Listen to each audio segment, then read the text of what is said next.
大家好，我是咪咪，欢迎收看我的频道。今天我要来分享无麸质版本闪电泡芙的做法。你在制作泡芙的时候，是不是也常遇到这个困扰？泡芙皮很难完全顺利膨胀。今天我会分享几个简单的小技巧，就算你之前从来没有做过，也可以一次成功哦。我们今天需要准备的泡芙皮材料：白米粉30公克。还有这个是玉米粉，需要5公克，无椰奶油25公克，牛奶60 ml， 和盐大约1/2小匙。准备一个小锅子，把牛奶、盐还有奶油放进去，接着移到瓦斯炉上，用中小火加热到沸腾。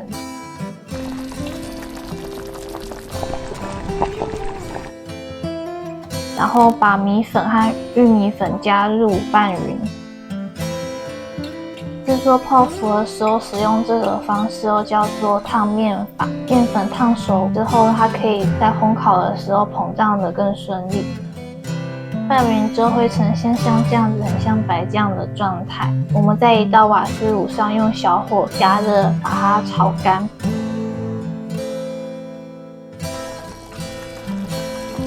需要炒到底部有一层薄膜的状态。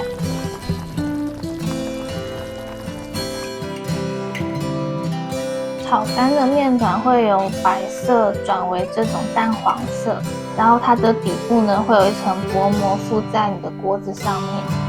接着我们准备1颗鸡蛋，把鸡蛋打散。鸡蛋分多次加入，一次先加一点点，慢慢调整湿度。电动打蛋器用低速搅拌。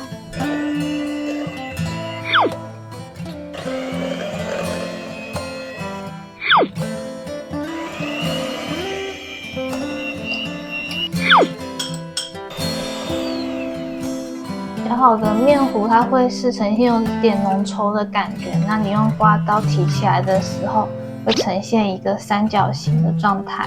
接着我们把它填到挤花袋里面。那这边有第一个需要注意的地方，我今天准备的是这种6齿花嘴，那挤出来的时候，泡芙的面糊表面就会有凹槽。那如果你是使用平口的话，挤完之后你再用叉子在表面画上凹槽，这个凹槽可以帮助泡芙更顺利的膨胀。取一个杯子，然后把挤花袋放进去，把面糊全部装进杯子里面。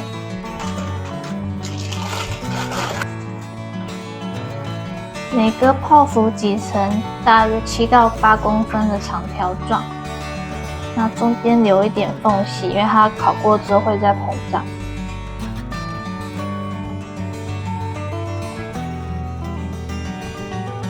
然后这边有第2个要注意的地方，就是靠箱门这一边，我建议最好留1/4空的位置，因为靠开口的部分它的温度比较低，所以会比较不容易膨胀。泡芙这边断点有尖角部分，拿一个沾水的汤匙把尖角有点抹平。今天用200度烤13到15分钟，等到闻起来有一点焦香味就可以取出来。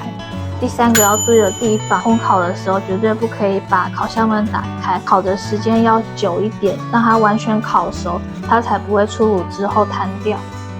给大家看一下烤好的泡芙，它里面是长怎么样，外面是硬脆的感觉，然后捏下去就是空心的。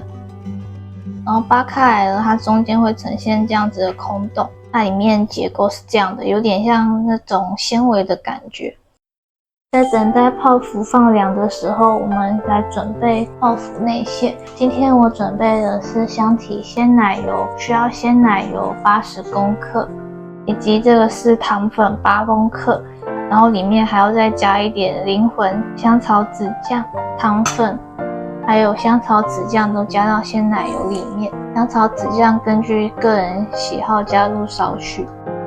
然后准备一个大盆，里面可以放冰块或是保冷袋，垫在鲜奶油的下面。因为今天打的分量比较少，所以打蛋器我装单探头，然后用最低速把它搅拌。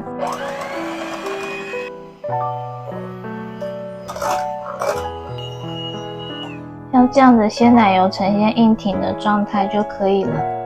接着我们把鲜奶油填进泡芙里面，填完之后可以直接吃，或是也可以在上面再做一层巧克力晶面酱。今天也会示范巧克力晶面酱的做法，如果你觉得麻烦也可以省略。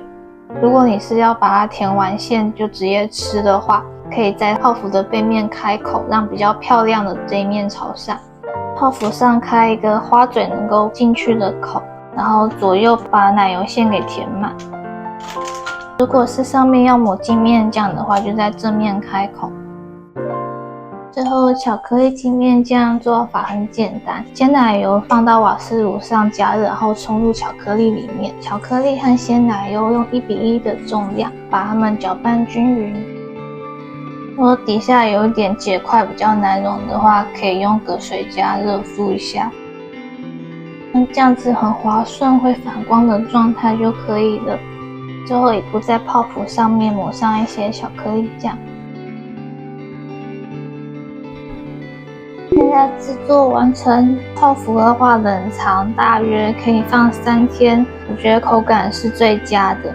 再放久一点，它这个皮会变得越来越软。或是如果你比较喜欢吃那种脆的皮，你可以要吃的时候再把鲜奶油挤到泡芙壳里面。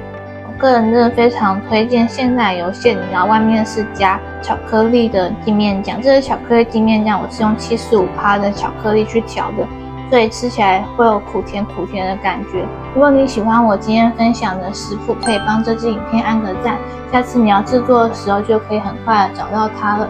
如果你也喜欢制作无麸质甜点，欢迎订阅我的频道，并开启小铃铛， YouTube 就会主动把最新的影片推送给你们。下一期见，拜拜。